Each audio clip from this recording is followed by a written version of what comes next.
menjelaskan dari file yang pertama, yaitu file yang bernama Tubes Daspro. Pada bagian pertama, kita mendefinisikan type data mahasiswa atau type MHS.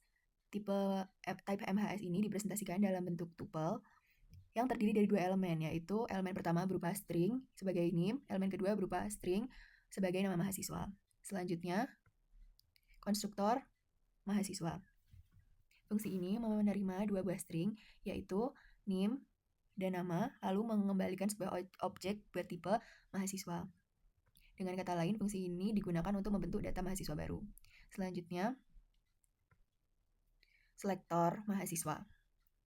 Fungsi selektor ini untuk mengambil data dari objek mahasiswa.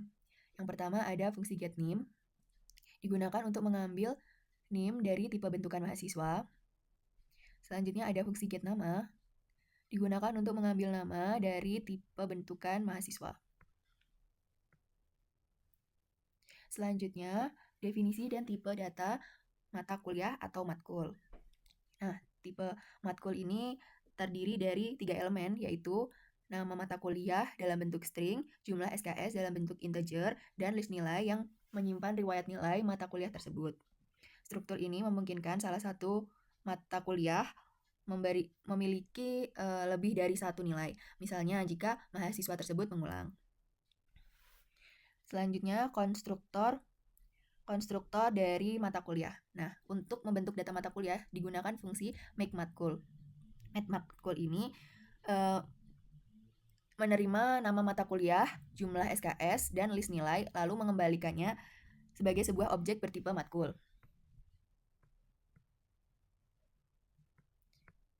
Nah, selanjutnya selektor dan fungsi list.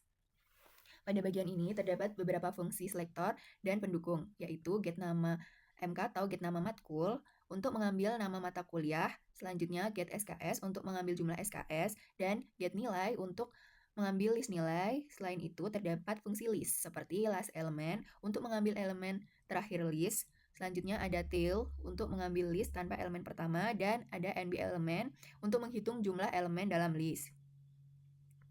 Selanjutnya, operator nilai mata kuliah. Nah, saya akan menjelaskan mengenai fungsi nilai sekarang MK digunakan untuk menentukan nilai akhir dari mata kuliah. Jika list kosong, maka fungsi akan mengembalikan nilai -1. Namun, jika list tidak kosong, maka nilai akhir diambil dari elemen terakhir pada list nilai. Selanjutnya ada predikat isEmpty. Nah, isEmpty ini digunakan untuk mengecek apakah suatu list kosong atau tidak. Fungsi ini mengembalikan nilai true jika list kosong dan false jika tidak. Selanjutnya, predikat sudah ambil MK. Fungsi sudah ambil MK ini digunakan untuk mengecek apakah suatu mata kuliah sudah pernah diambil. Jika list nilai tidak kosong, maka fungsi akan mengembalikan true, artinya mata kuliah tersebut sudah diambil. Selanjutnya, predikat mengulang MK. Predikat mengulang MK digunakan untuk mengetahui apakah mahasiswa mengulang mata kuliah. Jika jumlah elemen dalam list nilai lebih dari 1, maka fungsi mengembalikan true, yang berarti mata kuliah tersebut diulang. Yang terakhir yaitu predikat lulus MK. Digunakan untuk menentukan kelulusan mata kuliah. Jika nilai akhir dari mata kuliah lebih besar atau sama dengan 2, maka mahasiswa tersebut dinyatakan lulus pada mata kuliah tersebut. Transkrip merupakan tipe transkrip yang merupakan bentukan berisi MHS dan matkul. Terus berikutnya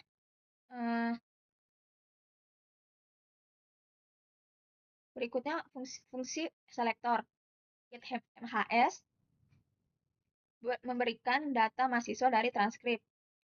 getList matkul memberikan list mata kuliah dari transkrip T. Terus first element mengambil elemen pertama dari L. Fungsi selanjutnya yaitu mencari matkul. Merupakan fungsi yang mencari dan mengambil matkul dari transkrip T berdasarkan nama mata kuliah MK. Selanjutnya, total SKS. Total SKS lulus merupakan fungsi yang menjumlahkan seluruh SKS dari mata kuliah terakhir. Jumlah matkul mengulang merupakan fungsi yang menghitung banyak mata kuliah yang diulang pada transkrip T. Yang terakhir, IPK transkrip merupakan fungsi yang menghitung IPK dari transkrip T dengan rumus berikut. Untuk file set transkrip pada kali ini, pertama kita harus mengimport dari file tubes-pro yang sebelumnya. Karena apa? Karena ada fungsi yang akan kita pakai pada file kali ini. Yang pertama, kita membuat set transkrip kosong yang dipresentasikan sebagai list. Jadi fungsi ini hanya mengembalikan list kosong. Lalu yang kedua, ada add transkrip dengan parameter s, t dengan tujuan menambahkan transkrip mahasiswa T ke dalam set transkrip S jika NIM belum ada. Lalu lanjut untuk fungsi yang ketiga, kita ada update MK, di mana parameternya yaitu MK, nilai baru. Di sini fungsi ini untuk menambahkan nilai baru ke list nilai dalam sebuah mata kuliah. Lalu untuk yang keempat, yaitu update MK list, menggunakan parameter list MK, nama MK, nilai baru. Ini untuk menambahkan nilai baru hanya pada mata kuliah tertentu dalam daftar mata kuliah mahasiswa. Lalu untuk fungsi yang kelima, yaitu add nilai matkul dengan parameter s, nim, nama MK, nilai baru, yang berfungsi untuk menambahkan nilai baru ke mata kuliah tertentu pada mahasiswa dengan NIM tertentu. Lalu untuk fungsi selanjutnya, fungsi keenam, yaitu fungsi cari transkrip MHS dengan parameter s, nim. Di sini fungsi bertujuan untuk mencari dan mengembalikan transkrip pertama dengan NIM dari set transkrip S. Lalu yang ketujuh, di sini ada fungsi top IPK dengan parameter S yang berfungsi untuk menghasilkan mahasiswa dengan IPK tertinggi dari set transkrip S. Fungsi kon mahasiswa pernah mengulang. Jadi fungsi ini digunakan untuk menghitung jumlah mahasiswa yang pernah mengulang mata kuliah. Prosesnya dilakukan dengan memeriksa setiap mahasiswa, mengambil daftar mata kuliahnya, kemudian menggunakan fungsi pernah mengulang. Jika hasilnya benar, perhitungannya ditambah 1. Selanjutnya, fungsi lulus semua. Fungsi ini bertujuan menentukan apakah seseorang mahasiswa lulus pada seluruh mata kuliah yang diambil. Selanjutnya ada fungsi kon mahasiswa lulus semua matkul.